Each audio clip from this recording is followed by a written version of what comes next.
देखिए, VIP party के मुकेश सहनी अगर महागठबंधन में शामिल हुए हैं वो उनकी महाभूल होगी। पहले भी इन्होंने गठबंधन किया था और गठबंधन करके घर पे गठबंधन हो गया और होटल में प्रेस कॉन्फ्रेंस में ही वॉकआउट कर दिया था। तो दोनों के जो मतदाता हैं उनको एक दूसरे पर विश्वास नहीं है। जहाँ तक सवाल है एनडीए का, तो एनडीए ने अपने सारे उम्मीदवार घोषित कर दिए। 40 की 40 सीटों पर उम्मीदवार तय हो गए। अभी तक राजद के लोग गठबंधन ही कर रहे हैं। मोदी जी का प्रचार अभियान भी शुरू हो गया, प्रधानमंत्री का दौरा हो गया, लेकिन ये लोग गठबंधन कर रहे हैं। कोई फर्क पड़ने वाला नहीं है। बिहार में 40 की 40 सीट एनडीए जीतेगी और प्रधानमंत्री नरेंद्र मोदी जी अब की बार 400 के पार जाएंगे। जी, कांग्रेस में हम देख रहे हैं एक तरीके की भगदड़ मची हुई है, लेकिन वहीं बीजेपी की ताकत दिन प्रतिदिन बढ़ती है। खड़गे कह रहे हैं कि जो नेता का पार्टी छोड़कर जा रहे हैं बीजेपी में, वो डर के कारण जा रहे हैं। देखिए, जो नेता कांग्रेस छोड़ रहे हैं वो इसलिए छोड़ रहे हैं कि कांग्रेस की न कोई विचारधारा है, न वहाँ कोई नेता है, न नीति है, न नेतृत्व है। कांग्रेस एक डूबता हुआ जहाज़ है। सबको पता है कि नरेंद्र मोदी जी के साथ ये देश आगे बढ़ेगा। इसलिए जो लोग देश से प्रेम करते हैं वो कांग्रेस छोड़ रहे हैं और कांग्रेस में रहने का उनको कोई लाभ देश के लिए दिखता नहीं। इसलिए कांग्रेस पार्टी से ज़्यादातर नेता उनको छोड़कर चले गए।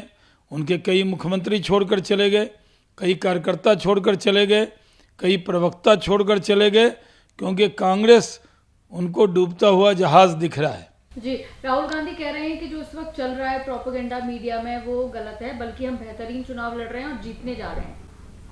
वो तो सबको मालूम है कि राहुल गांधी किस तरह की तैयारी कर रहे हैं, कांग्रेस किस तरह की तैयारी कर रहे हैं। पिछली बार भी उन्होंने कहा था अब मिलेगा न्याय, जनता ने न्याय कर दिया था, न्यूनतम सीट दी थी। इस बार 30-35 सीट भी कांग्रेस नहीं जीत पाएगी। जो माहौल है, कांग्रेसियों का ही कांग्रेस पर भरोसा नहीं है, देश की जनता का भरोसा नहीं है। ये लोग गारंटी दे रहे हैं, देश में एक ही गारंटी चलती है और वो है मोदी की गारंटी। जी, मैनिफेस्टो जारी कर दिया है कांग्रेस ने। 50% आरक्षण हटा देंगे, जाति जनगणना का बात कर रहे हैं, एमएसपी की गारंटी देने की बात कर रहे हैं। ये जितनी भी गारंटी कांग्रेस ने दी है सबको मालूम है कि ये आने वाले हैं नहीं। गारंटी कुछ भी दे दें, इनकी गारंटी का कोई असर होने वाला नहीं है। देश में एक ही गारंटी चलती है, मोदी की गारंटी, और मोदी की गारंटी के साथ जनता की गारंटी है कि अब की बार 400 के पार। राहुल गांधी से पीएम मोदी के चेहरे को लेकर सवाल पूछा गया तो वो कह रहे हैं कि भारत गठबंधन इस पर निर्णय लेगा, एकजुट होकर हम अभी चुनाव लड़ रहे हैं, बाद में इस पर फैसला। देखिए, कांग्रेस पार्टी विपक्षी नेताओं के डर से अपने प्रधानमंत्री का उम्मीदवार का नाम लेने में कतरा रही है। मैनिफेस्टो जारी करती है तो राहुल गांधी जी की तस्वीर तो लगाती है, लेकिन लगाने की वजह क्या है ये नहीं बताती है। कांग्रेस पार्टी में इतनी हिम्मत भी नहीं है कि वो राहुल गांधी को प्रधानमंत्री का उम्मीदवार बता दें। तो जिस पार्टी के पास नेता नहीं, नीति नहीं, नेतृत्व नहीं, सहयोगियों का भरोसा नहीं, उस पार्टी को जनता क्यों विश्वास करेगी।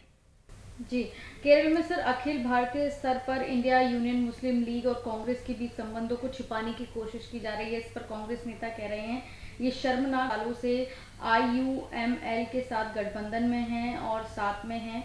इस पर क्या कहेंगे सर? देखिए, कांग्रेस और मुस्लिम लीग ये दोनों पुराने साथी हैं।